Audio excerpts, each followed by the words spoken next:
Salve galera! Pois é, o São Paulo foi eliminado pelo Tajeres na pré-Libertadores. E já tem muita gente pedindo a cabeça de jogador, de treinador, de diretoria, e eu queria justamente fazer um diagnóstico disso. Mas antes, eu precisava fazer duas ressalvas.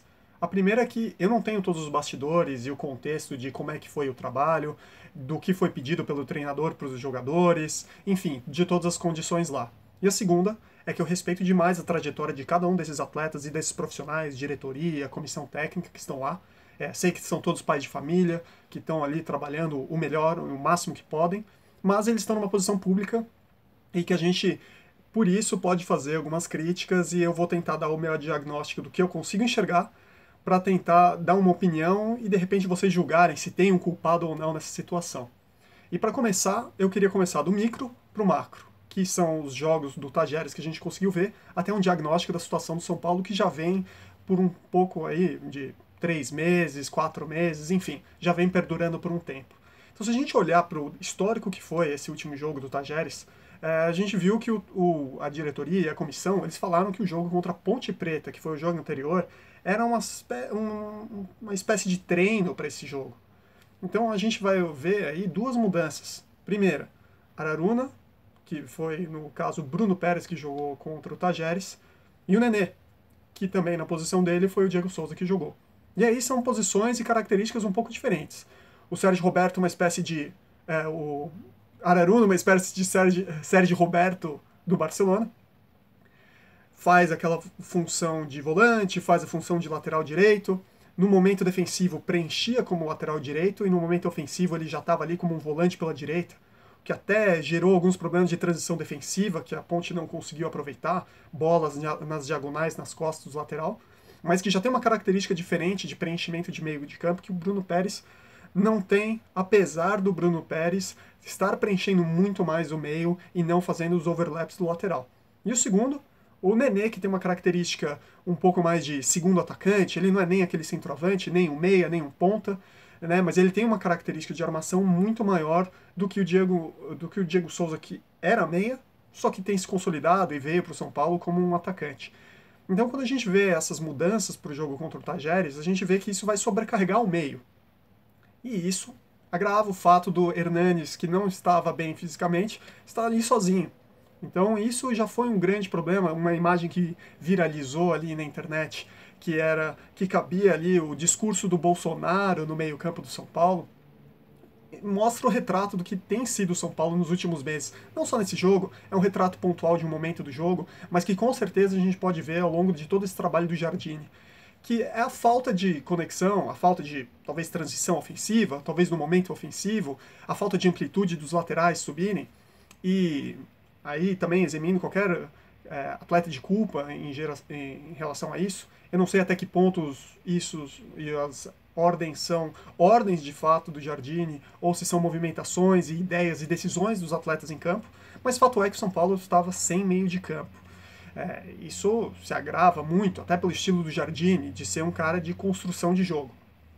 Então isso vai até o ponto que é a segunda cabeça a se pedir, não só dos atletas, mas do Jardine. O Jardine é o culpado ou ele não é? Bom, depende. Em algumas coisas ele é culpado, em outras não. Acho que o grande defeito do Jardine, o grande erro do Jardine nesse fato foi assim que ele assumiu o cargo, ele falou que esse time, com esses jogadores, eu consigo fazer o time jogar melhor. Não sei se isso foi arrogância, um pouco de inocência, mas fato é que o time não tem jogado melhor. Ele pode ser um teórico, ele pode ter muitas ideias novas de como jogar, como posicionar o time, mas ao longo de todos esses meses ele não conseguiu fazer isso. E isso se escancarou nesse jogo, em que o São Paulo não conseguiu criar e não conseguiu fazer, enfim, mudar o jogo já desde o jogo da Ponte Preta, mas nesse jogo não tinha alternativas e não tinha criatividade. E isso, na minha opinião, passa um pouco pelo trabalho do treinador, que quer seja inspirando os jogadores a entenderem o conceito de jogo, quer ser tomando as decisões de alterações e tudo mais, deveria conseguir mudar essa situação do clube.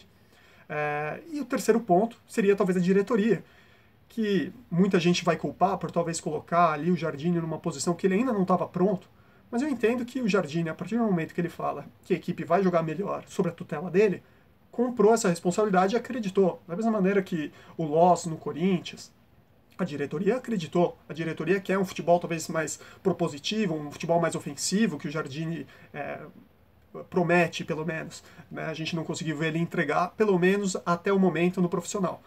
Agora, vamos olhar um pouco o histórico do que aconteceu com o São Paulo e vamos entender qual que é o papel da diretoria nesse sentido. Se a gente olhar o trabalho do Diego Aguirre, ele conseguiu botar o São Paulo na liderança, com uma proposta de jogo totalmente diferente.